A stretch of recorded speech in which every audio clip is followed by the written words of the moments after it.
Welcome back into the GSMC Fantasy Sports Podcast. We are in our fourth segment of the day here, and as always, we are going to use this segment to start our positional rankings.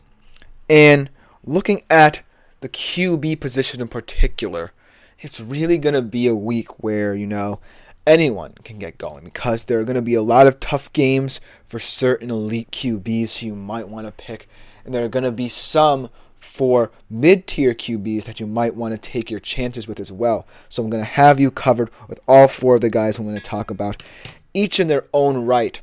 Certain players, whether it be in the tier 1 that you would imagine, or in the middle tier 2, tier 3, that really could warrant a start. So without further ado, let us jump right into this ranking this week. So let's start off with a guy who really has been very topsy-turvy this season, as he has been someone who really just, is going to have to be monitored week in, week out for this Atlanta Falcons squad.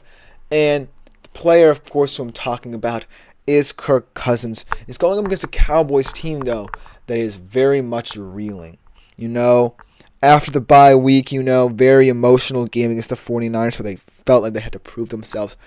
And, despite trying to come back in the final moments of the fourth quarter to no avail, I feel like this is a Cowboys team that's going to be down and out. Whereas Kirk Cousins, yes, he had an embarrassing situation against the Seahawks at home where he looked like a shell of what he can be. This week against Tampa looked very impressive. And, I feel like next week as well, he's going to continue to show this momentum that he can ride, should he not get ahead of himself. I think that's the thing with Kirk Cousins. He needs to understand some of his limitations. My father, who personally is a Vikings fan, understands the frustrations people may have with, Kirk Cousins' mobility and questions surrounding that aspect of his game. But I also feel like, the best parts of Kirk Cousins are when, he has the time available to him in the pocket to really pick apart defenses. And in those games, those two games, especially against the Bucs, he really showed that he can still produce at an elite level in both real life and in terms of fantasy perspective. 28.6 fantasy points this week against Tampa Bay, and look for him to continue this production. As a Cowboys team that I really can't say many positive things about. As hard as I try to talk in a positive manner about the Dallas Cowboys, they continue to find ways to frustrate me, even though I'm not even a Dallas Cowboys fan. So look for Kirk Cousins to continue to compound the misery for the Dallas Cowboys, especially with the feeling that this deep into the season, he's finally found a rhythm with his skill position players. And it's going to show as the season progresses for this Atlanta Falcons team trying to win the NFC South. And then my second guy who I have here could be seen to still be in that tier 1 of quarterbacks in fantasy, but hasn't necessarily proven it this much this season. However, probably had his best game yesterday against the Bengals of the season, where he looked highly effective rushing the football, throwing the football, and truly proving that he's still got it and could still warrant a fantasy start week in, week out. And that is Jalen Hurts. And obviously, this is more of a matchups one because, of course, he's going against the Jags. And the Jags right now are a dumpster fire. But he proved that, he still could be someone to warrant a start based off of these matches, because not for nothing, the Eagles still have a pretty easy schedule. They haven't faced the meat of their schedule yet, and they still, have room to grow on the offensive side of the football, and we've seen glimpses of it throughout the season. And so, Jalen Hurts, if he can take this performance and translate it week in, week out against teams that he should expect to beat, maybe not until he gets the Commanders will we truly see him face a team that potentially could knock him down a peg again. But 35.1 fantasy points this week against Cincy proves that Jalen Hurts can put up the lofty numbers you might need at the QB position as the fantasy football season progresses and as you're trying to make your playoff push in fantasy as well. He is still a valuable asset, and I'll keep on preaching it for as long as the Eagles look as good as they did on Sunday. But it's really down to Jalen Hurts himself and whether or not he continues to believe in his abilities to lead this team effectively enough. Because if not, then there are ways then this Eagles squad can stumble.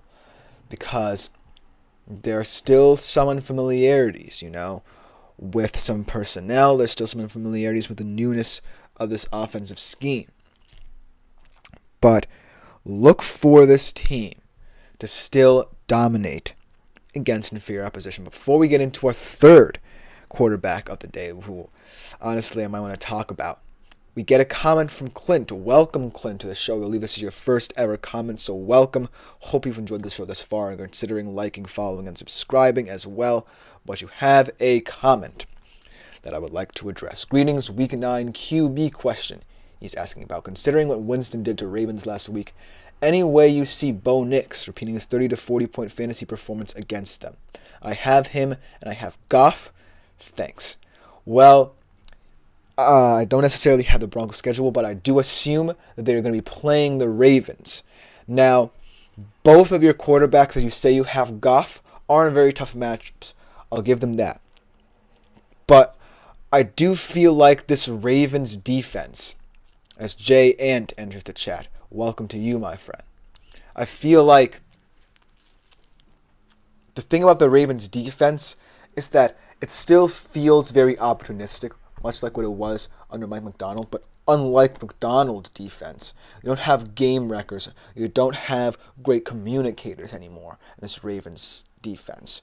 Whereas, if you were to start Goff, he's going with the Packers defense that has the communication skills to kind of stymie this Lions offense, but also the corners to, take the football away and generate turnovers.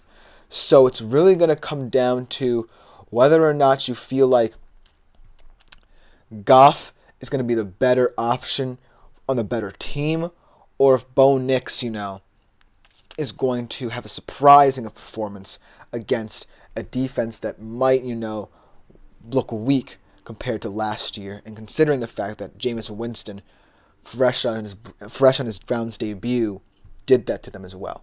But at the end of the day, I still feel like Goff would be the safer bet here because of the fact that, the Lions are a juggernaut, and no matter how Goff plays, look for him to put up touchdowns.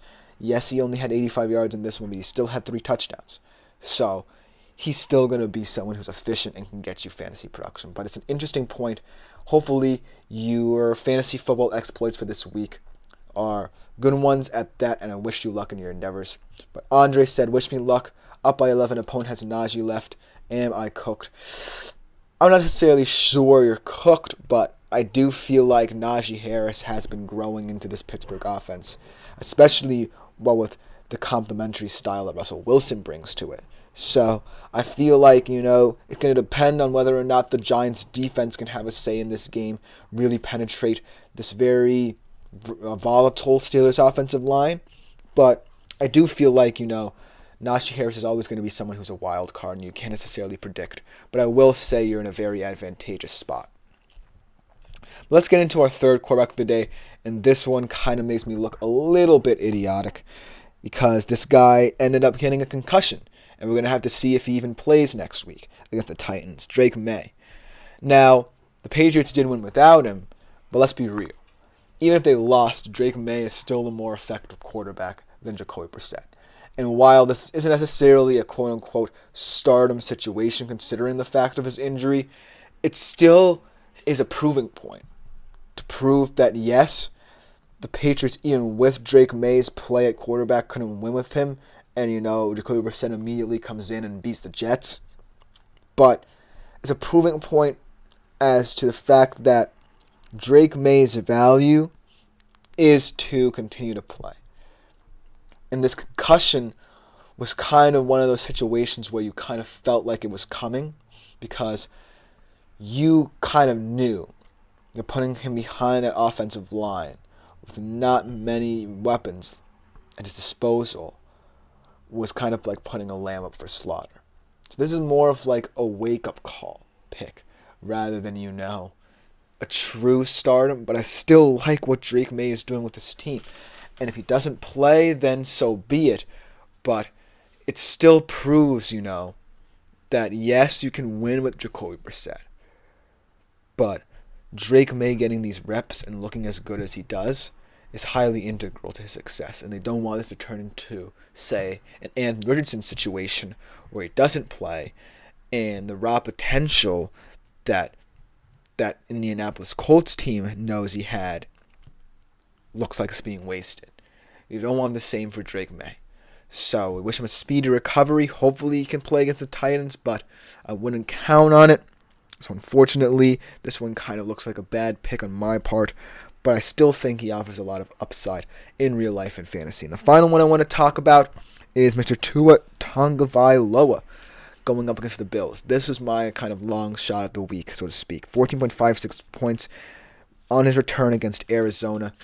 And, it is kind of concerning to see the fact that even with Tua, this Dolphins team can't seem to win, and they are going up against a Bills team that's really riding high, just dominating opponents at every turn. But I feel like there's something to be said about how this team looks with and without Tua. I just feel like the lack of depth at the QB position for the Miami offense really hindered what McDaniel could do with this team. And it showed in this performance against Arizona because Tua looked pretty effective and efficient. But still, at some point, the Dolphins are going to have to give up the ghost a little bit here. But against the Bills, the reason why I picked Tua here is because this is still going to be an interesting game. As Andre said, I got 37 points from Hurts, and somehow I'm still in the losing position thanks to Jaden Reed. Well, that's how the game is played and the sausage is made, my friend. I feel like fantasy, you never know. I feel like Jalen Hurts is someone who is starting to get going. As Andre said, is Reed a touchdown-dependent receiver at this point? I won't necessarily say touchdown-dependent receiver, more as target-dependent receiver. Because let's be real here. No one really knows who the leading receiver for the Green Bay Packers is going to be week in, week out. There are so many different teams in the league that kind of feel like they know that their star players going to dominate every phase of the game, whether it be in targets and touchdowns. But Jaden Reed is one of those guys who, yes, a lot of people still view him as the wide receiver one, but isn't necessarily, in that deep room, going to be seen as someone who's going to get the most targets. This is definitely an offense that loves to distribute the wealth, and fantasy owners of any Green Bay receivers are going to have to take their lumps. And so that's the only thing I can really give you at this point, because I wouldn't say they're touchdown dependent because they don't care where their touchdowns come from as long as they score more than the opposition. But he is someone who is definitely contingent on receiving enough targets to be effective in fantasy. But let's get back to kind of summate this segment here. Tua, I feel like, this is a tough matchup for him, but at the end of the day, he gives the Dolphins the best chance to at least put up a fight in the remaining games. But let me know what you think about this in the comments because, all four of these guys are very interesting quarterbacks in their own right. But to conclude today's show, I'm going to be doing one of my favorite segments, my ever popular segment, my Don't Be Surprised If. Bold fantasy predictions for Week 9 of the NFL season should be good to close out the day's show. We'll be right back after this short break.